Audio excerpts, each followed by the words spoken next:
Hoje vamos abordar um tema incomum aqui no Pod Saúde, mas não menos importante. Vamos falar sobre a saúde do homem. E tenho certeza que a maioria dos nossos ouvintes hoje são mulheres, pelo simples fato de que mulheres procuram 30% mais ajuda médica do que os homens. E normalmente quando esses buscam, estão mediados por alguma mulher. De repente, por isso que, em média, os homens vivem 7 anos menos do que as mulheres. Mas se você é homem e está aqui nos ouvindo, já está nos ajudando a mudar essa estatística. Então se inscreve no nosso canal, que a gente vai trazer hoje várias respostas sobre exames necessários para a saúde do homem, vasectomia, impotência sexual. Para esse episódio acontecer, a gente conta com alguns apoiadores. Casa Simone Interiores, Action Day e Cicobi. Bom, sem mais demora, estamos aqui a postos com o nosso time de especialistas que você já conhece. Trouxemos hoje um convidado muito especial, que vai trazer com certeza muito conteúdo especializado nesta área. Estamos aqui com Hélio Florian, ele é especialista em urologia e também cirurgia robótica na urologia. É um prazer te receber, Elinho, obrigado por ter aceito o nosso convite. Tá, obrigado, Gabi, obrigado a toda a mesa aqui. E tu falou uma coisa importante, assim, que eu achei no início da tua fala aí, que as meninas, se fizer isso, um levantamento no colégio, no fim do 1º grau, começo do 2º grau, e perguntar quantas meninas procuram um médico, mais ou menos a metade, quase todas elas já vão ter ido ao seu ginecologista, já ter feito seu exame ginecológico. E os meninos, né, você vai perguntar assim, nenhum vai ao urologista. Então, raramente tu encontra um adolescente com a curiosidade e assim, ó, é a oportunidade de consultar o urologista. E essa época do início da adolescência é uma fase importante do menino procurar o urologista, porque o menino paira na cabeça dele várias dúvidas, principalmente sobre sexo, que é uma coisa que não é abordada no seu habitat, na sua casa, por motivos religiosos e outros motivos. É difícil, então acontece que o menino começa a aprender sexo com um colega, né? E raramente eu encontro um menino no meu consultório que vem conversar comigo sobre sexo. Mas já foi pior. Eu tenho notado agora, com o passar do tempo, até a semana passada atendi um menino, e era no começo do 2º grau, que foi perguntar para mim várias perguntas sobre masturbação, sobre ereção, etc., entendeu? Que parece que as coisas começaram a mudar para nós, urologistas, que somos importantes na vida desses adolescentes, assim como o ginecologista é importante na vida da menina, né? Da menina adolescente. Que interessante isso, Elinho. Na verdade, todas aqui são médicas, né? Eu sou mãe de 2 adolescentes e pra gente é muito natural a menina, né, e tem uma cobrança até das amigas, fulaninha já foi no gineco, mas do urologista não, né? É. Então, assim, me dá, assim, só para quem tá nos ouvindo, assim, como seria uma consulta idealizada com um adolescente, assim, o que tu espera que esse adolescente venha te perguntar, o que os pais podem orientar para, meu filho, vou marcar uma consulta, tu pode perguntar tudo. E com que idade, mais ou menos? É lógico que esse menino aí não vai sozinho no consultório, é levado pelo pai ou pela mãe, geralmente pela mãe. Tu também falou uma coisa importante, que a mulher vive mais 7 anos a mais que o homem, é verdade isso. Existe mais viúvas do que viúvos, isso é lógico, né? Os viúvos são disputados, né? E acontece que a criança chega lá, o menino, adolescente, chega lá com o pai ou com a mãe, geralmente com a mãe, e eu peço para a mãe se retirar da sala, e eu faço uma entrevista com o guri, procuro deixar o menino à vontade, né? Ele que quer saber do tamanho do pênis, se é normal, se o pelo que está se formando na região pública é normal, se o pelo do sovaco é normal, quando é que vai surgir a barba dele. São várias perguntas. E a pergunta sobre masturbação, uma coisa importante é porque a masturbação, por exemplo, na Idade Média, e as pessoas são ferronhas católicas, eles não falam sobre isso com os filhos, parece que o sexo é uma coisa que tem que ficar trancado dentro do banheiro. Isso já prejudica o guri quando vai se masturbar, ele vai no banheiro com medo de se masturbar, então se masturba ligeiro, aí vem uma coisa importante, que é mais ou menos 30% das disfunções eréteis, que é a ejaculação precoce, que é uma coisa que afeta muito o adolescente, né? Então assim, eu sempre brinco, o sexo é que nem aprender a jogar futebol, tu tem que aprender certo, existem regras, né? E essas regras é melhor orientado por um médico que é especialista, que vê todo dia isso, do que com um amigo dele que ele vai no cinema, encontra de vez em quando, que provavelmente já aprendeu com outro amigo. Então, existe uma campanha agora lançada em São Paulo, leve o seu menino adolescente no urologista. Isso é uma coisa importante e é bom esse espaço para conscientizar o povo.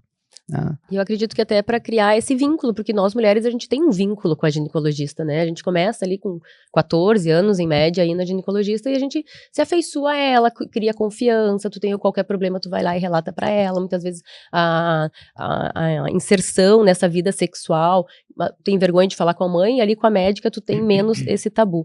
E o menino tendo essa iniciação com o urologista, acredito que vai ficar mais fácil até para ele seguir com exames periódicos, fazer toda essa rotina que normalmente, como eu falei ali no início, os homens não costumam ter, né?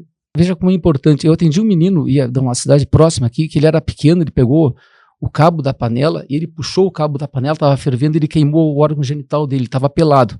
Ele tinha na época 3 anos de idade. Esse menino sofreu 3 ou 4 cirurgias por mim, fazer uma reconstrução, ficou quase perfeito, e eu nunca mais vi esse menino.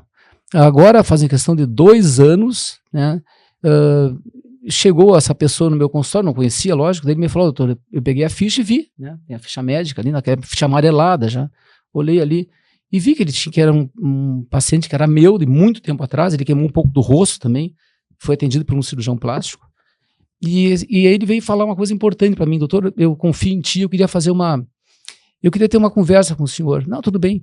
Ele me disse: olha, doutor, eu estou muito preocupado, né, e eu vim me expor uma coisa importante. Eu sou homossexual hoje, né, e o meu pai e minha mãe, eles moram numa cidade vizinha, que eu não vou dizer o nome, lógico, e eu tenho que falar com eles essa minha aptidão sexual de hoje. E eu estou muito preocupado também que agora meu novo namorado tem AIDS.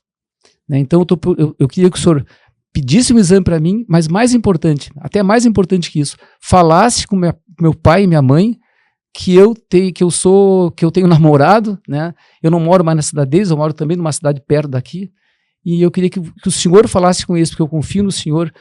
Então, assim como tu falou, Gabi, eu acho que nós, urologistas, a gente forma uma ligação com o jovem, né? Eu opero muita fimose. Quando eu cheguei em Cruz Alta, e vocês são jovens, vocês não sabem, mas quem fazia cirurgia pediátrica na região era eu. E até hoje faço, e gosto muito. Quando eu comecei minha formação, eu vou dizer minha formação, acho que deve me perguntar, já vou adiantar. Isso mesmo. Eu fui a Porto Alegre muito cedo, com 15 anos, eu fiz o 2º grau no Colégio Rosário, depois eu fiz faculdade na Fundação Federal de Ciências Médicas, hoje é a fundação que chama, que fazia o vestibular junto com a URGS. Eu fui aprovado e depois, quando eu acabei, eu fiz a residência de urologia na URGS, né? No Hospital de Clínicas, eu fiz cirurgia geral e depois urologia. Quando saí da faculdade, eu procurei, assim, a Gisele foi, não sei se alguém mais foi aqui, eu acho que a Gipsy não, nem a Carla. Não, acho que a Carla foi. Fui para o Exército, né? Fiquei 4 anos no Exército, quando a gente começa a carreira, né? E quando eu acabei, acabou meu tempo no Exército, meu pai disse: tu tem que fazer um concurso público, né? E eu, porque tu tem uma estabilidade naquela época, hoje não é tão assim, mas eu acabei fazendo concurso para médico auditor em 1993 e passei em 2º lugar no estado. Tomei posse em Porto Alegre, disse: não, mas eu não quero ir Porto Alegre, eu quero ir Cruz Alta. Tinha vaga para Cruz Alta, eu estou há 24 anos de médico auditor nessa região aqui. Eu faço 14 cidades, né? E é uma profissão que eu tenho, é um adendo à minha urologia. O ano passado, né, eu fiz um concurso e depois um concurso para médico auditor. Hoje eu sou especialista em auditoria médica também, além da urologia, né? E fiz também um curso de 8 meses em cirurgia robótica, lá no Hospital de Clínicas, onde eu tive a minha formação. Então essa é a minha formação médica, né, que eu estou expondo para vocês aqui. O trabalho foi longo, é uma jornada muito longa, e é bom aqui estar participando com esse grupo de jovens aqui, né? Elinho, voltando a esse assunto desse menino, né, que comentou que o companheiro dele, o namorado, está com AIDS. Quando a mãe da menina, geralmente eu tenho filho homem e mulher, mas a menina a gente leva no ginecologista quando começa a namorar, para ter orientação, porque a gente já sabe que ela vai acabar tendo relação sexual, para usar contraceptivos, né, para prevenir uma gravidez.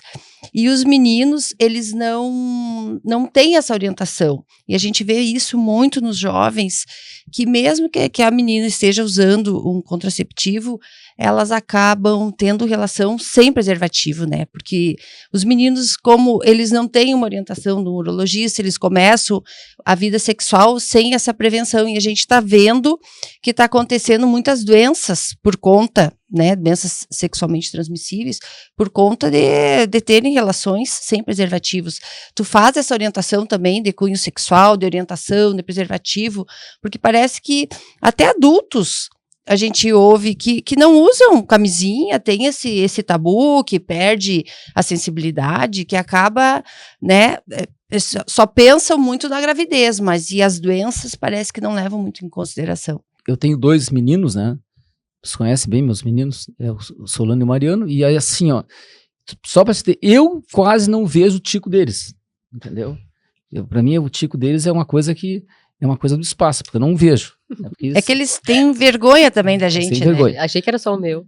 Dos Não, outros, eles têm né? vergonha. Mas o teu que, Gabriela? Que não mostra, né? Que não me deixa ver também. Mas daí assim, ó, isso faz parte da consulta, né, Gisele? Então a gente sempre se preocupa, eu acho assim, uma menina adolescente grávida, isso é um pepino, né? Terrível. Isso é bem mais comum do que a gente pensa, bem mais comum do que a gente pensa. E isso tem uma repercussão pro resto da vida. É que parece que a Exato. Responsabilidade Então, cai isso só aí na menina. A também- menina precisa não, tomar um anticoncepcional. Também faz parte da minha orientação na consulta com o adolescente, né? As doenças venéreas, para você ter uma ideia, né, que eu toda semana eu vejo doença venérea, tem aumentado muito os casos de sífilis, né? Aumentado até assim, ó, eu atendi uma menina, só para ter uma ideia, eu atendi uma menina com 19 anos, ela tinha um cálculo renal, tá? E eu tirei o cálculo renal dela, né? E ela tinha uma lesão na boca. Lesão na boca, Eu observo às vezes. que ela tinha passado por não sei quantos médicos já. Eu olhei aquilo, peguei, porque a sífilis, você sabe, o cancro duro do sífilis, tu aperta a base, geralmente o cancro é único, a sífilis. Tu aperta a base dele e a base é dura. Eu peguei, ela tinha uma lesão na gengiva, apertei aquilo ali e falei, olha, eu vou te pedir um exame. Eu solicitei um exame para ela e veio o sífilis, né? E ela é uma guria da sociedade aí, que tava nos barzinhos, eu via ela também na noite aí, né? Então, é para ver como a sífilis é uma coisa que é uma coisa que tá aumentando a incidência. E outra doença que está aumentando bastante a incidência é a bilhanorragia, que é a gonorreia. Eu tenho visto bastante gonorreia. E a gonorreia tem que ser tratada de uma forma bem específica, quanto mais prematura, melhor, porque o pus que vem no pênis, na uretra da gonorreia, aquele pus é tecido da mucosa, e a gente sabe que a mucosa é tipo um azulejo que reveste. Aquilo ali, depois de lesionado, vira estreitamento, ele dá um estreitamento da uretra do adulto. Eu conheço adultos aí que têm que fazer dilatações de uretra porque tiveram gonorreia na infância que foi maltratada. Já vi gente perder rim, tem insuficiência renal por causa de estreitamento de uretra por causa de gonorreia. Então, assim, ó, e são doenças que tinham acabado.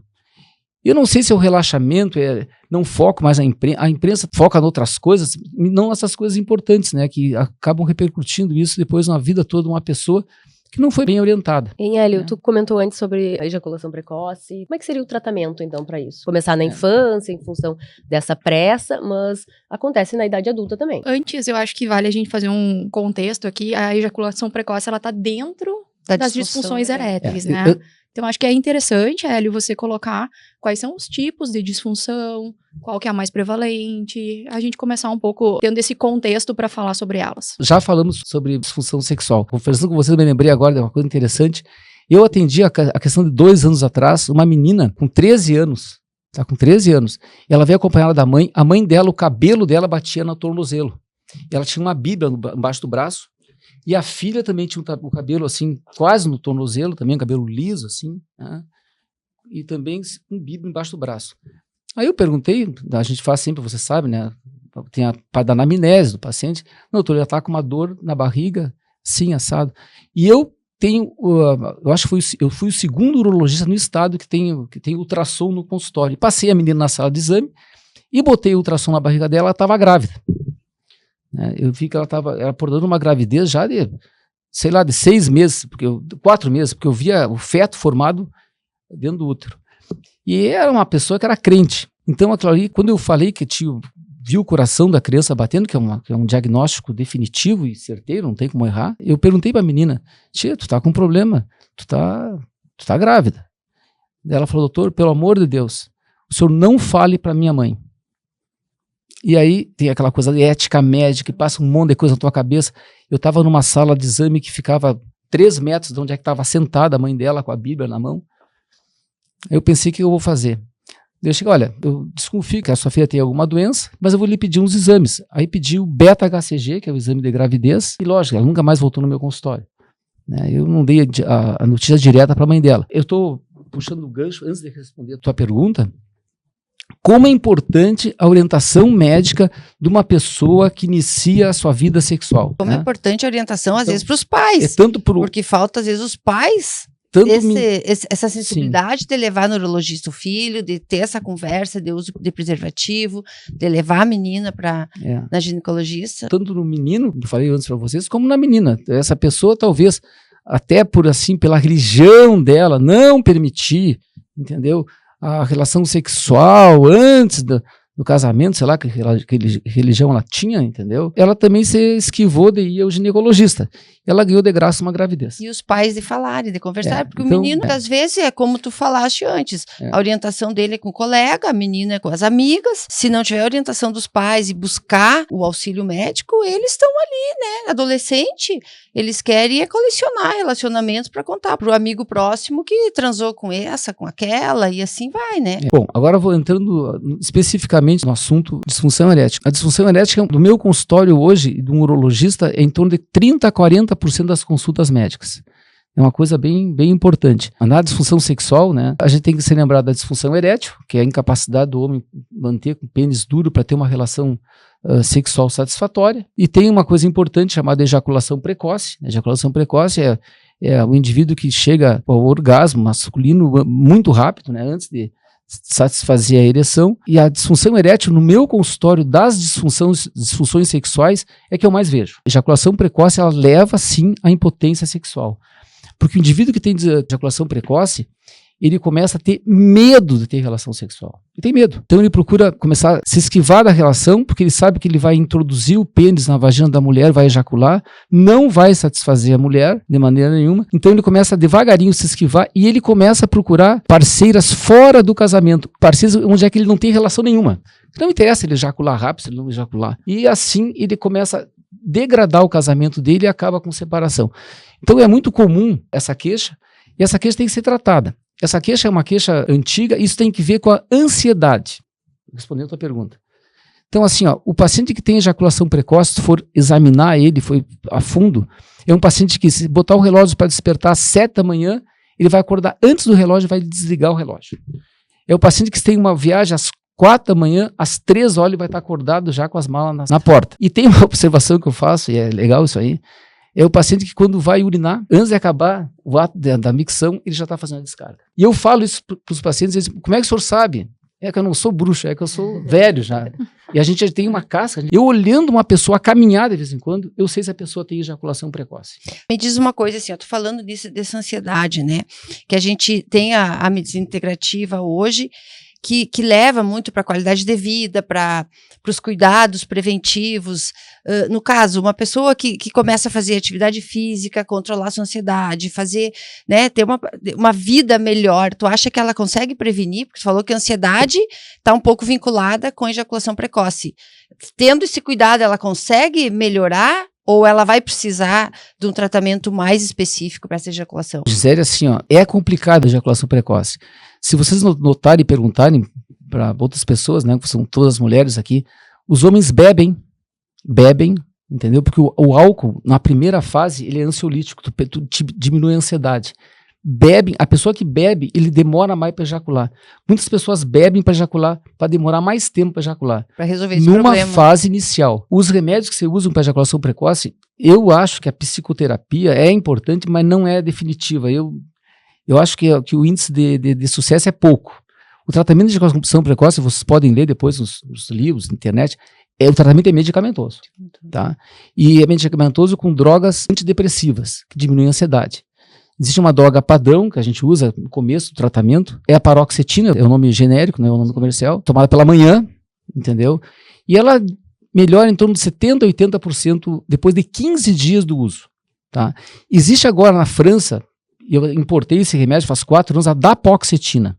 A daparoxetina tem no Brasil agora, eu acho, é tomado 3 horas antes da relação sexual. Só que assim, ó, a minha experiência com essa droga, tá, é que os pacientes têm ânsia de vômito. Então ele está com uma mulher do sonho dele, vai ter uma noite maravilhosa, ele toma aquele troço lá, tá, e ele começa a ter ânsia de vômito e não tem um resultado satisfatório. Então assim, ó, coisas clássicas. Eu ainda sou fã da paroxetina no início do tratamento. E não retarda muito daí a ejaculação? Não fica não tem um efeito contrário que fica ruim também? É muito relativo isso, entendeu? Tem pessoas que mesmo com a paroxetina não funciona direito. Aí tu tem que trocar o remédio. Aí existe o trazodone, né, que é um antidepressivo que também funciona bem. Inclusive o trazodone, não sei se vocês alguém, é o Donarém, acho que vocês, é um remédio que dá sono, é um remédio que é um antidepressivo que não altera, inclusive até aumenta o desejo sexual. Todas as sertralina, fluoxetina, vocês veem essas drogas aí, todas com o tempo as pessoas vão perdendo o interesse sexual, né? Porque geralmente tem um aumento da prolactina. A prolactina é um hormônio que é formado pela hipófise, né? A parte de trás da hipófise, chamada neurohipófise. A hipófise tem 3 partes, tem a anterior, a média e a posterior. A prolactina vem da parte posterior da hipófise, junto com a vasopressina. E ela causa o quê? Ela causa a competição com o hormônio masculino lá e a pessoa começa a perder o libido. Então é muito comum. Agora, questão de 1 ano atrás, atendi um menino, um rapaz de 40 e poucos anos, que totalmente sem libido, e eu pedi a testosterona, pedi a prolactina veio aumentada. Solicitei uma tomografia da base do crânio e ele tinha um tumor na hipófise, um tumor produtor de prolactina. Então, os antidepressivos, né, com uso crônico, eles aumentam a prolactina. E o trazodone, que eu estava falando do Donarém, não. Inclusive, o trazodone tem uma coisa interessante, os psiquiatras, de vez em quando, ligam para nós, porque eles podem dar priapismo. O priapismo é uma ereção que dura mais que 6 horas. O paciente fica com o pênis ereto e tem que fazer uma drenagem no pênis para baixar o pênis. Então o trazodone, bem ao contrário dos outros antidepressivos, ele causa até um aumento na libido.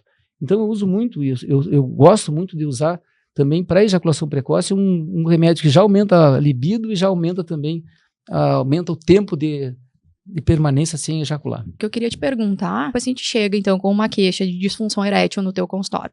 Quais são os passos para a investigação? Porque a gente sabe que tem fator psicológico também, a gente precisa descartar alguma causa vascular também, que ele não consegue evoluir com essa ereção para ter a relação sexual. Então, quais são os passos que têm que ser seguidos para a gente ter um diagnóstico definitivo da causa dessa disfunção erétil? Então, assim, a disfunção erétil faz parte das disfunções sexuais, né? Como eu falei. Existem várias causas, né, Gypsy? Tem causas neurológicas, 20% são causas neurológicas, pacientes que chegam no meu consultório com Parkinson, com doença degenerativa. Tem potência causada por uso de, por exemplo, de medicamentos, né, antihipertensivos, quase todos eles causam impotência sexual, antidepressivos, como eu falei da prolactina. Existem causas circulatórias, pacientes, por exemplo, que têm obstrução, tem a síndrome de Lerich, que a Gypsy conhece mais que eu, que é uma obstrução mais final da aorta, lá, que então diminui o fluxo sanguíneo na artéria peniana, né? Porque como é que funciona o pênis? O pênis é um órgão cilíndrico, e dentro desse órgão cilíndrico, assim, ó, tem 2 cilindrozinhos assim que se enche de sangue para dar ereção. E tem um cilindro embaixo, né? Esse é um corte tangencial, que passa a uretra. Então, o que acontece? Tem que chegar o sangue lá e aquilo lá tem que dilatar para a ereção. A ereção tem um mecanismo bem bonito, é bem interessante, né? Só você ter uma ideia, não sei se vou responder a Gypsy, mas o ato da ereção começa com uma substância chamada óxido nitroso. Óxido nitroso, e ontem eu fui dar uma revisada. É o que libera no sangue com a caminhada, né? O óxido nitroso, as pessoas caminharem, melhora. A pessoa assim, ó, olha nitroso. Só, é bem interessante isso. É bem interessante. Como é que funciona, por exemplo, a ereção? A pessoa tem que ter o libido, tem que ter o desejo pela mulher, entendeu? E isso não é fácil.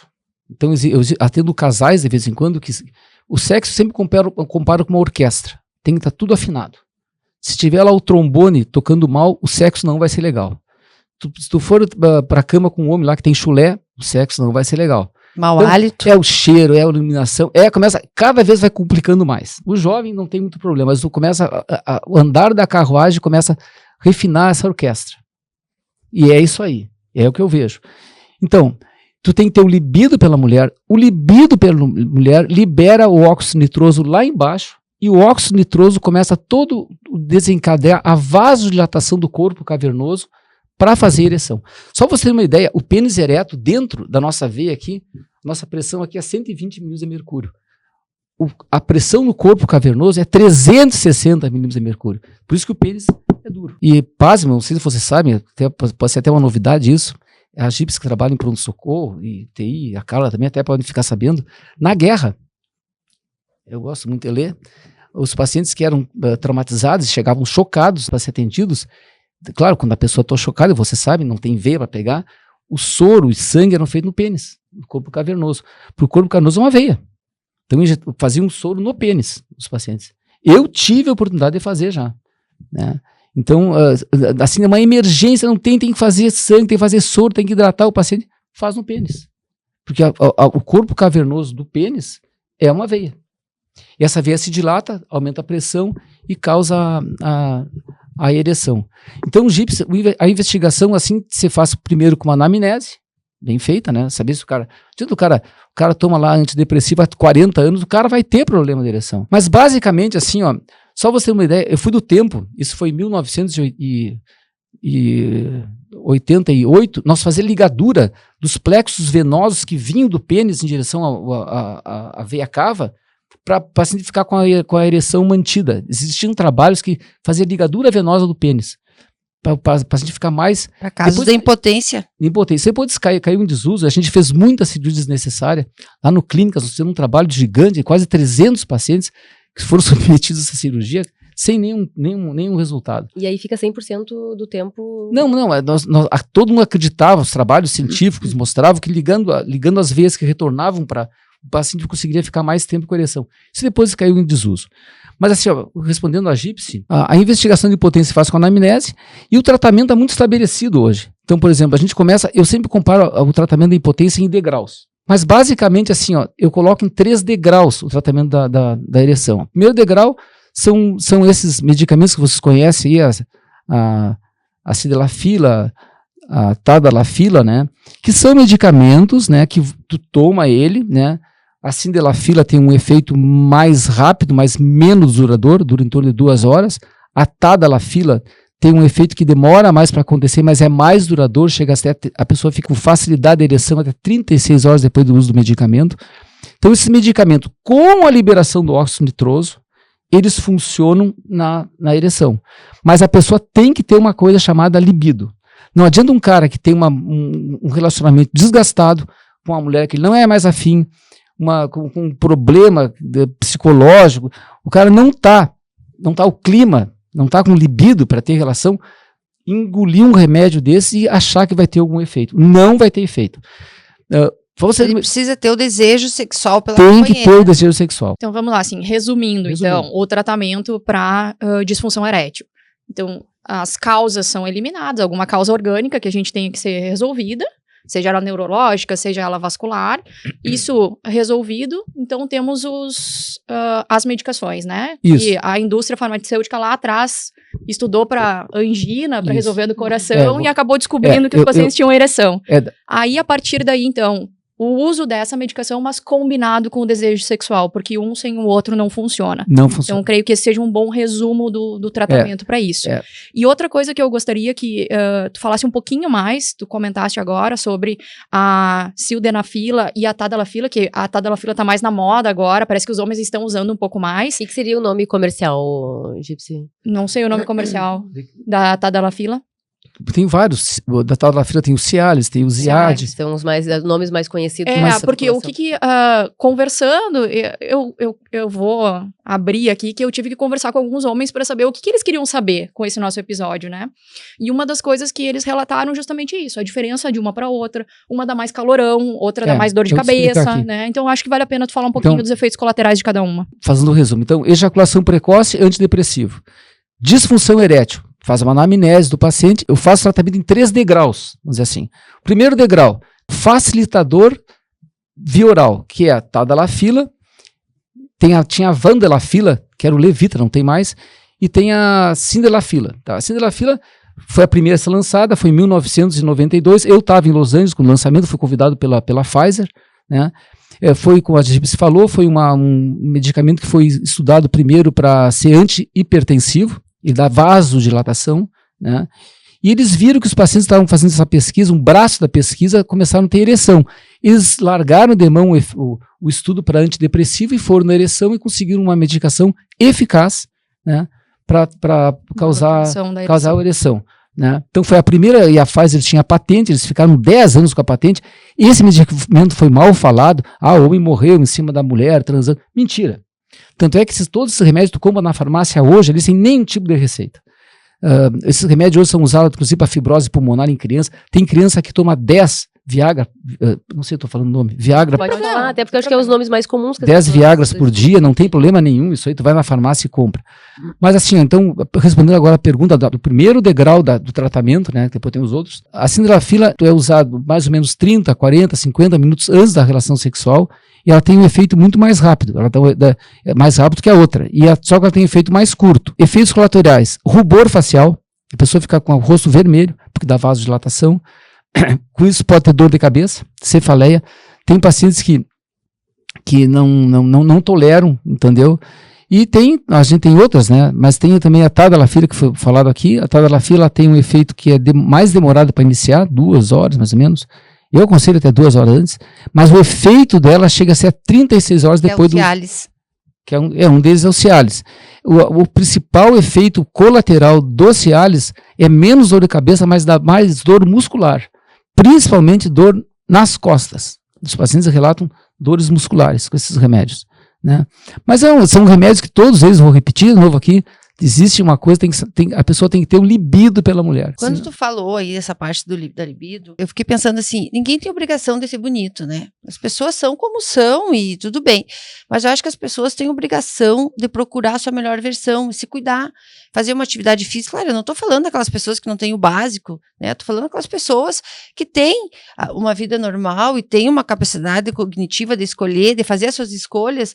É a pessoa se cuidar, ter uma boa alimentação, se cuidar, gostar de si, para se apresentar bem para o seu companheiro.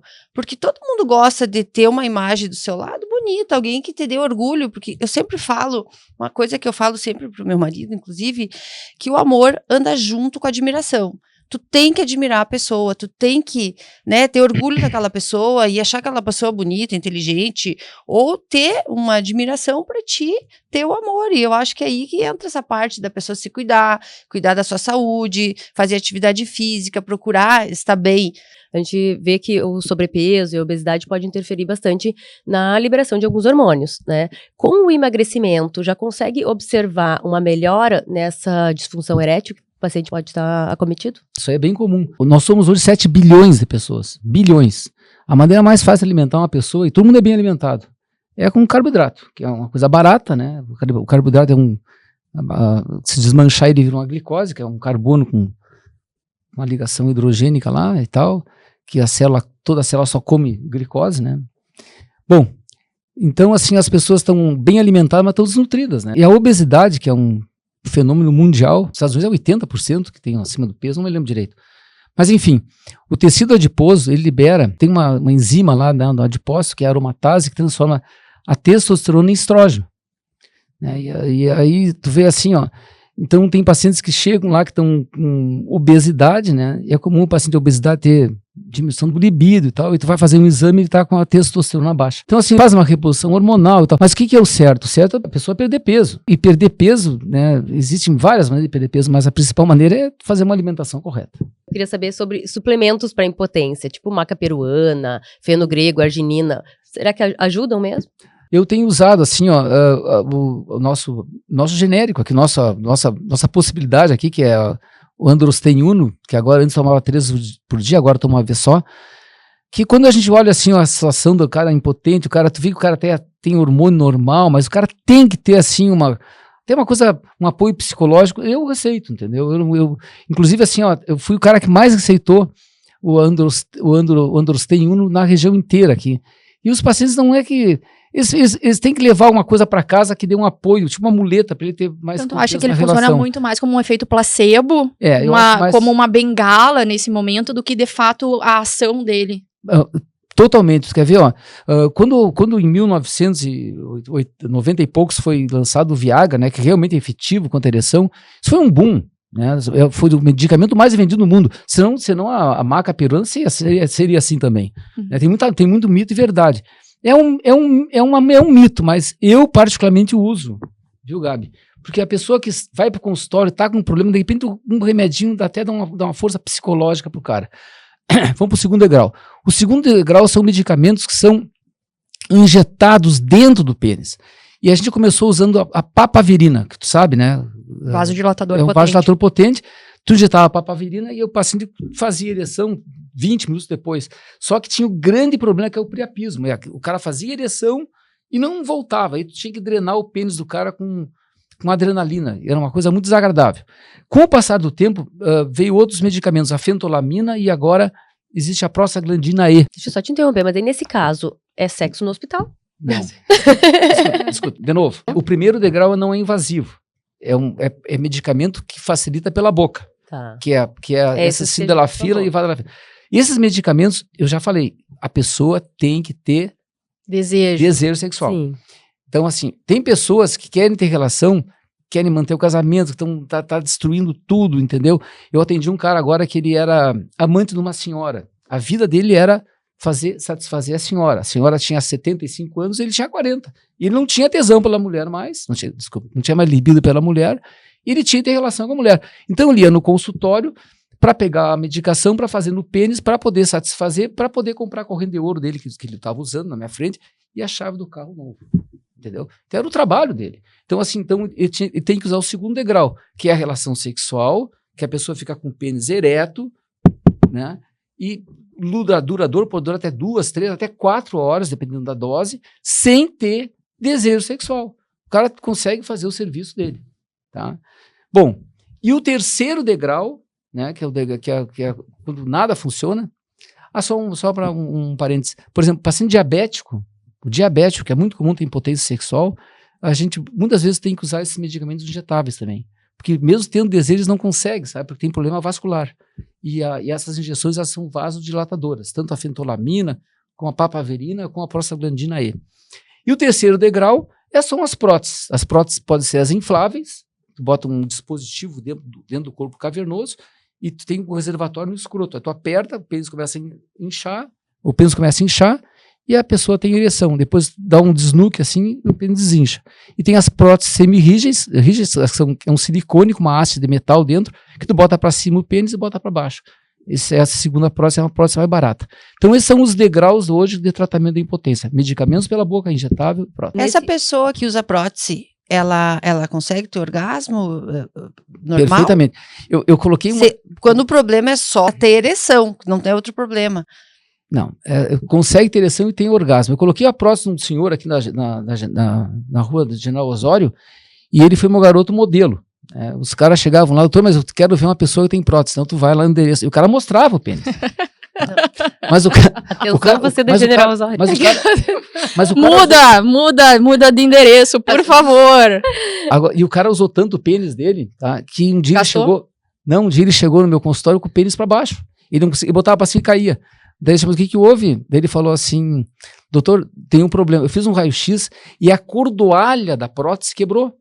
Inclusive ganhei do laboratório outra prótese, nós tivemos que substituir, veio o técnico, não sei o que, nunca tinha visto isso. Não sei o que ele fazia com o pênis dele, mas quebrou a cordoalha de aço que ficava dentro da prótese para dar ereção. Esse aproveitou bem. Tava na garantia. E essas próteses, muda o tamanho do pênis ou fica do mesmo? Não, existem 3 tamanhos.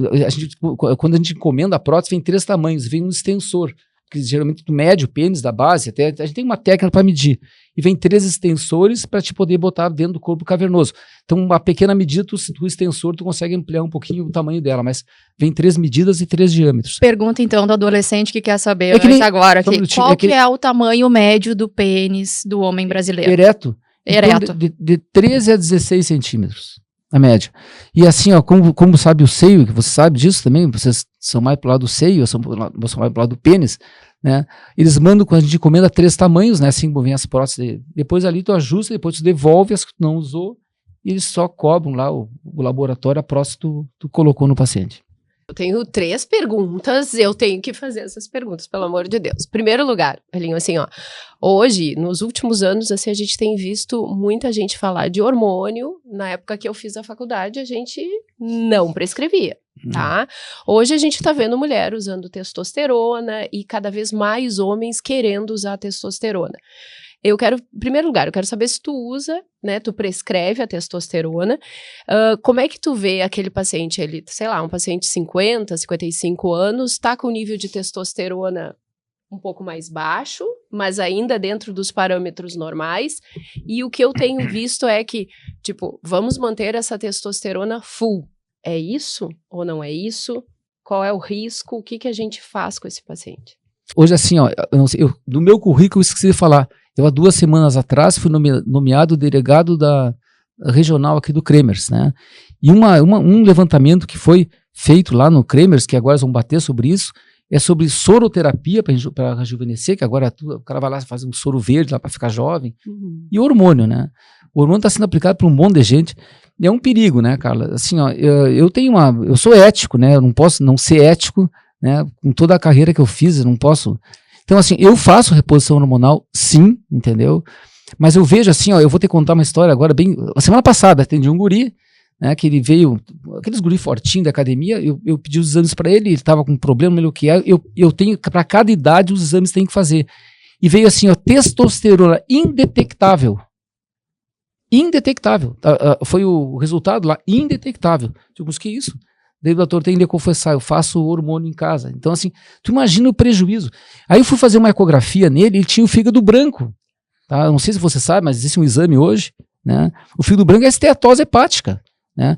O fígado branco hoje tem gordura no fígado, entendeu? Tem vários graus, né? Mas esse paciente caminha para... Aqui no Cruzado não tem uma guria agora em Juí que faz a elastografia hepática. É um exame que você bota, tu vê a consistência do fígado, né? E o guri estava com quase um grau de cirrose por uso de testosterona, um uso inadequado.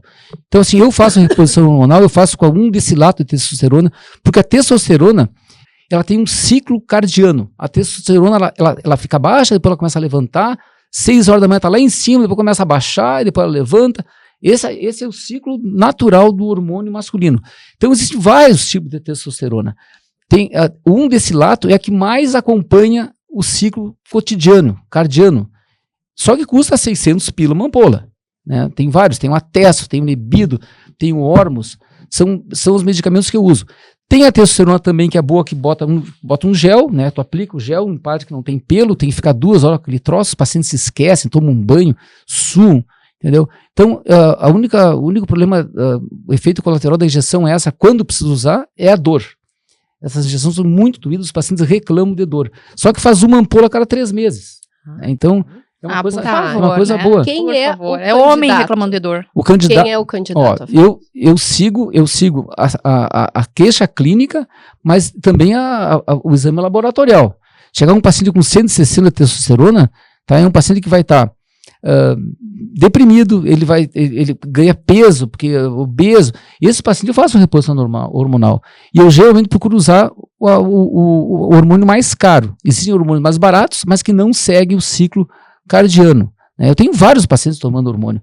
Inclusive aqui agora na farmácia São João me levaram um presente lá, porque eu sou um cara que faço bastante reposição hormonal em quem precisa. Né? Tá, e aí tu prescreveu e tu vai monitorar esse cara. Tu Sim. vai reavaliar a dosagem de hormônio, a testosterona sérica dele. É. E aí tu vai ver assim, olha, tá, sei lá, subiu de 100 para 300. Tu mantém?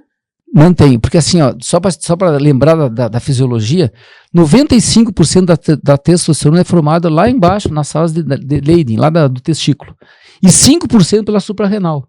Entendeu? O indivíduo que baixa a testosterona é que nem uma andropausa, é que nem a menopausa da mulher. Entendeu? É difícil ver uma pessoa que tenha 100, 90, que esse dia eu vi um cara que tem testosterona, vai começar a produzir de novo o hormônio. Não vai produzir, entendeu? Então ele vai ter que usar. E a gente tinha muita restrição em usar o hormônio, né? Por causa do câncer de próstata. E hoje tu sabe, né? Se o paciente tem um PSA baixo, sabe mais que eu isso. Tem um PSA baixo, não tem problema nenhum usar. Tanto é que os cânceres, né, todos eles acabam aparecendo mais no final da vida.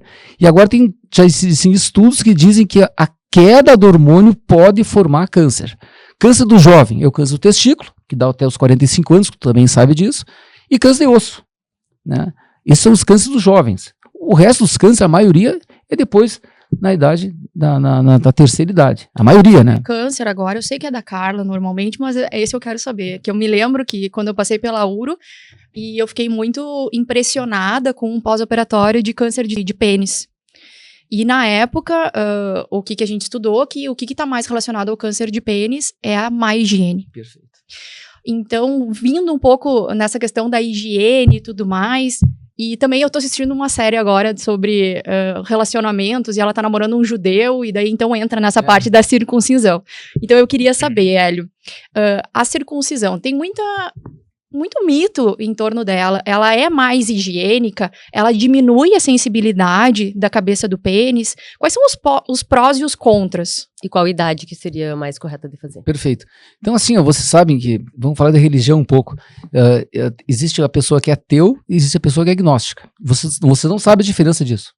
Não, nos conta, nos ilumine com a sua sabedoria agora. Assim, eu sou agnóstico.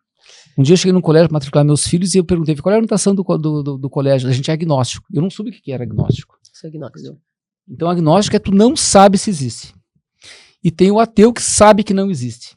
Então, assim, então o judeu, claro, eu não sei, não tenho preferência, eles têm o Deus deles, têm as crenças deles, mas eles tiveram um problema, porque eles não têm água. A água é escassa. Então eles tinham muito câncer de pênis e isso aí da religião já uniu a própria sobrevivência, né? Fazer a circuncisão. A circuncisão do judeu é feita com o dedo, do minguinho do rabino, ele cortava o prepúcio quando a criança nascia. Você sabe disso. Isso é um anel também que o judeu tem para fazer a circuncisão. Mas só para ter uma ideia, maior incidência de câncer de pênis, eu acho que a Carla pode me corrigir se estiver errado, é no Nordeste do Brasil. Entendeu? Aqui em Cruz Alta nós amputamos de 3 a 5 pênis por ano. Em Cruz Alta. Mas é bastante, né? É bastante. Agora um paciente que encaminhei para o SUS, que eu não atendo mais o SUS, e foi amputado o pênis dele. É uma tragédia. E realmente tu tem razão, é ligado à higiene. Então a grande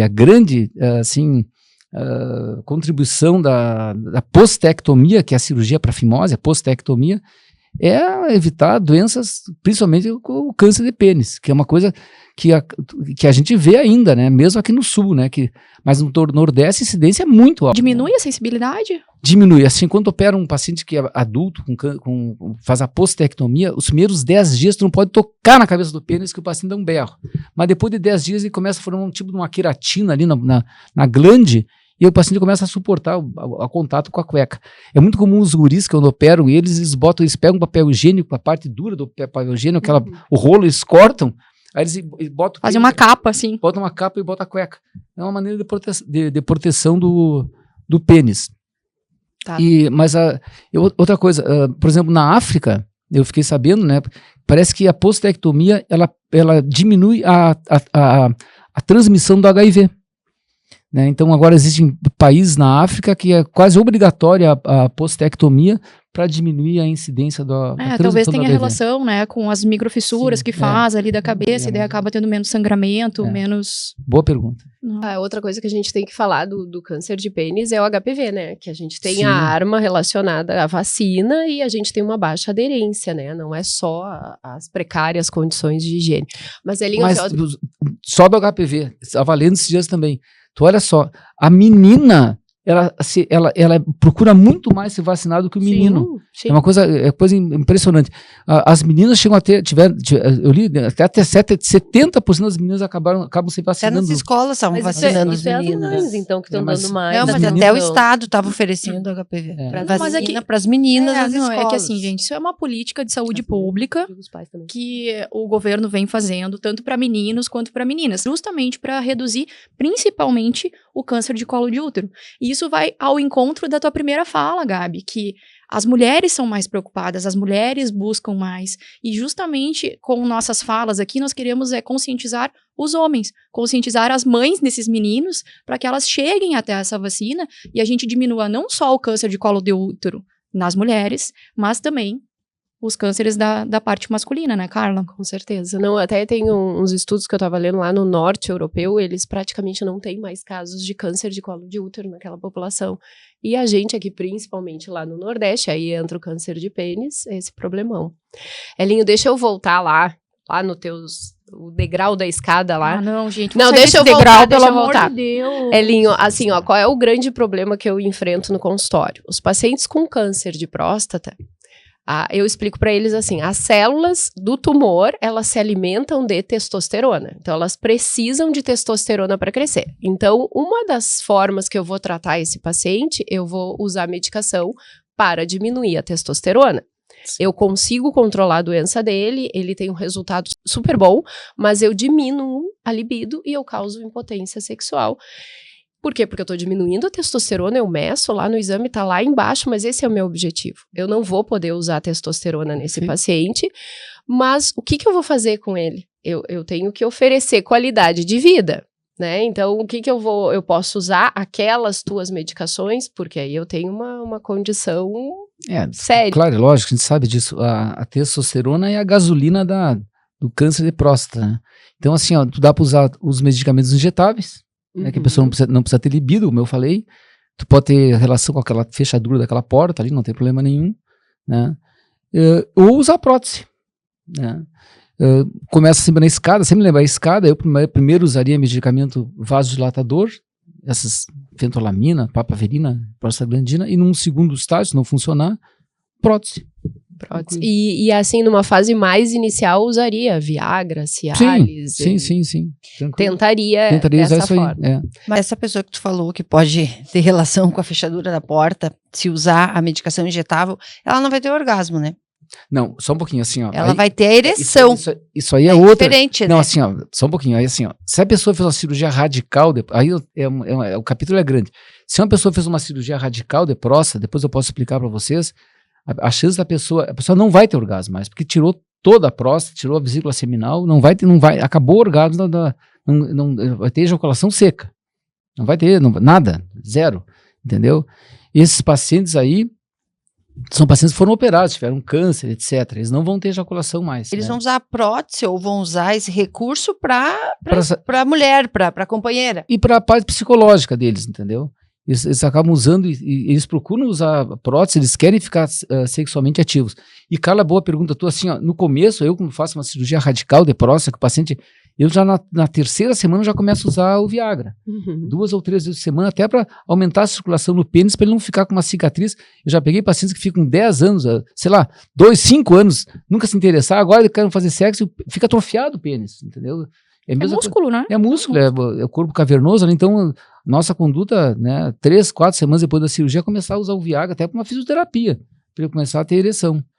Tá, agora que a gente falou do câncer de próstata, a gente sabe como é que é o rastreamento, tá? Toque retal, PSA, homens a partir de uma certa idade. Qual idade? Vai contando pro pessoal. Tá, depende, se eles têm histórico familiar, a gente começa em pacientes mais jovens ou os pacientes aqui pelas políticas nacionais de saúde pública acima de 50 anos. Tá? Isso é muito controverso, depende do país, não vamos entrar nesse critério. Mas assim, isso é um tabu ainda? Existe algum exame que possa substituir o toque retal, que eu acho que às vezes retarda a ida desse homem lá no teu consultório? Antes disso, mostra o tamanho da tua mão aí, vamos ver. Não, é boa pergunta, viu, cara? Tem um trabalho agora lá feito no Clínicas, que estão, sabe que o toque retal vai cair. Olha, deixou feliz. Isso agora. Notícia. Essa notícia é Breaking news. Essa é uma notícia nova aí, vai cair. Já existem trabalhos aí que mostram que o PSA, como tem sido feito agora, o rastreamento com PSA é o suficiente. Mas seria pelo quê, Hélio? Pela qualidade do exame agora? Do exame, E assim, ó, normalmente, tem pacientes que tu toca, eu tive poucos assim que tu toca, ele tem um nódulo na próstata quando tu toca, porque a próstata, só para nós, não sei se eu consigo filmar aqui, ó, mas a próstata, ela é dentro do corpo, né? Mas assim, eu acho que vai pegar. E com o canal do cocô tu consegue tocar nela, né? Com o dedo, né? Geralmente eu toco esse dedo aqui. Então a próstata normal, ela tem que ter essa consistência aqui desse músculo aqui, ó, mais ou menos, tá? E cada polpa digital é mais ou menos 10 gramas. Então o homem normal tem uma próstata de 2 polpas digital, 20 gramas. Se eu tocar um cara e o cara tiver a próstata assim, pronto. É uma próstata endurecida e tem grande chance de ter um câncer na próstata. Se tu comparar a próstata a uma bergamota, eu sempre gosto de comprar uma bergamota, pequena bergamota. Tem a casca, né, e tem os gomos. No meio dos gomos passa o canal da urina. Aqui mostra a próstata, aqui mostra a bergamota cortada, ó. Vou mostrar aqui depois. Então, tu vê a casca está em branco aqui, aí tem os gomos e no meio passa o canal da urina. Todos os homens, depois dos 50 anos, os gomos vão aumentar, vão começar a apertar o canal da urina e o homem vai começar a urinar com jato urinário fraco. Vai ter dificuldade para urinar, não vai esvaziar a bexiga totalmente, então vai acordar mais, vai urinar mais vezes, né? Isso é da natureza do homem. Todo homem. Tem uma prevenção. Não. Só, assim, ó, na Idade Média, quando os padres eram capados para cantar na igreja, esses padres não tinham aumento da próstata. Então, assim, ó, o paciente que é... Ele vai continuar querendo fazer xixi aos pouquinhos. Não, então, vamos deixar assim, então, né? Depois dos 55, a próstata cresce em 98% dos homens. Né? Vamos dizer, eu vou dar uma chance. Mas assim, ó, esse é o crescimento benigno, né? A doença benigna dá o sintoma, tranca o canal, a pessoa começa a urinar com jato urinário fraco. Só pra você ter uma ideia, um homem normal urina de 12 a 15 ml por segundo. A gente faz uma fluxometria, eu tenho um aparelho no consultório. O cara vai urinar lá, o homem normal urina assim, ó. Tsh, eu já, com meus mais de 40, eu urino já assim, ó. Tsh, devagarinho. Né? Todo mundo vai ter dificuldade. Sim. Bom, mas o câncer de próstata não vem dos gomos, geralmente ele vem da casca, né, Carla? Então, quando tu toca o dedo aqui, consegue tocar mais ou menos 50% da casca da próstata, e tu via um nódulo ali, tu fazia a biópsia, mas agora com o PSA e com a ressonância multimarabética da próstata, que é um exame mais especializado que tem, hoje a nossa conduta é assim, ó, o paciente chega ao consultório, faz uma entrevista, né, eu ainda faço toque, eu acho que vai cair o toque. Tu pede PSA, se o PSA vier acima do valor normal, eu geralmente vejo se a pessoa não tem uma inflamação, no exame de urina, não tem queixa urinária, porque a inflamação também aumenta o PSA, a Carla sabe disso aí, a Gypsy, as gurias sabem. Mas se não tem nenhum sintoma de irritação, de inflamação, eu solicito hoje em dia uma ressonância multiparamétrica, que vai dividir a próstata em 5 PIRADS. PIRADS 1, PIRADS 2, que a pessoa tem uma baixa chance de ter câncer, o PIRADS 3 é indeterminado e o PIRADS 4 e 5, a pessoa certamente tem uma grande tendência a estar com câncer de próstata e tem que fazer a biópsia. Perfeito. Eu quero, então, no início a gente falou muito da questão de não ter mais filhos, né? Da preocupação. Eu queria falar agora, então, sobre vasectomia. Acho que tem muitos mitos aí no meio, acho que dá pra gente conversar um pouco sobre isso. Primeiro deles, dói fazer uma vasectomia? Tem cada história para contar. O pós-operatório dói. Eu tenho caso na família que não sei se foi mãe, mas... Primeiro assim, bate-bola, assim. Bate-bola, falando com o urologista, bem não é tão legal. Bem rapidinho, assim, vamos lá então. Vasectomia. Dói para fazer? Olha, eu faço com anestesia local, com uma sedação que eu mesmo faço. Eu fiz mais de 2.000 vasectomias, muito pouca queixa de dor. Dá para reverter? Fazendo consultório, e agora hoje faz um bloco cirúrgico por causa da fiscalização. Porque a vasectomia, então, pode ser revertida? Pode. Assim, ó, depois de 8 anos, a chance de reversão é baixa. Só que é um procedimento caro e eu sempre falo, se tu pensar em reverter algum dia, não faz, entendeu? Então, porque é um procedimento que é caro, que pode não dar certo, a pessoa pode ficar normal, hoje em dia a gente considera 15 milhões por ml, para a pessoa ser fértil, né? Então tu pode reverter e ficar com 5 milhões. Aí já não vai ter filho igual, vai gastar. Então pensou em reverter, não faz. Aí usa outro método anticoncepcional. Se fizer vasectomia, fica impotente? Nada a ver. A vasectomia não cai cabelo. O homem perde cabelo com o tempo, né? Vocês sabem disso. Não dá barriga, o homem fica barrigudo com o tempo, né? Não adianta, né? Então isso é tudo mito. A vasectomia, ela diminui o volume de ejaculação? Não. Não. O espermatozoide não tem volume, é muito pouco, não existe isso, não. Recuperação, quanto tempo sem sexo depois do procedimento? O que eu recomendo, eu tenho um folder no consultório, o paciente faz em torno de meia hora, ele vai para casa botar gelo, porque o gelo é um baita anti-inflamatório para vasectomia, não dou nem analgésico, o paciente depois do 7º dia já pode ter relação sexual, mas a mulher tem que se cuidar. Porque depois de 20 ejaculações, ainda ele pode ter espermatozoide no sistema. Então, qual é a minha conduta? Não minha, a nossa conduta. Faz a vasectomia, depois ele conta 1, 2, quando chegar na 20, ele faz um espermograma, deu azospermia, deu ausência de espermatozoide, já está liberado para ter sexo sem outro método anticoncepcional. Eu tenho na família um caso, ele fez a vasectomia e engravidou 2 semanas depois. E outra coisa, assim, Hélio, que eu gostaria de saber também é sobre a política de saúde do governo, né? Então, a gente sabe que para uma mulher fazer a laqueadura, ela tinha que preencher vários critérios. E, inclusive, um deles, que graças ao bom senso do governo, caiu em 2023, foi a questão de ter o consentimento do marido para fazer, o que é uma coisa absurda, né? Então, hoje, para a gente fazer uma vasectomia pelo SUS, o que precisa para o homem? Olha, pelo SUS eu não sei porque eu não faço, mas assim, eu sei pelo Ministério Público, eu tenho isso aí assim, ó, tem que ter conhecimento da parceira, quando o paciente tem uma relação, né, tem que ter o consentimento. Só que a idade baixou de 35 anos para 20 agora. Eu estudei, tá? Então, não é 20, vamos lá. Então, baixou para 20 anos. 20 anos, né? Então, o homem tem que ter, no mínimo, 20 anos ou 2 filhos vivos. E não precisa do consentimento da mulher. Tá, então vou ter que contar um caso. Eu atendi, o ano passado ficou famoso isso aí, chegou um guri algemado no meu consultório, tá? Algemado. Um pé com 18 anos. Algemado. Com 2 agentes penitenciários. O que houve? Veio uma determinação da juíza, né? Fazer uma vasectomia na pessoa de 18 anos. Por quê? Ele tinha 4 filhos com 3 mulheres diferentes, tá? Ele é pintor, esse guri, tem 18, 19 anos, tá? E ele estava preso porque ele não pagava a pensão.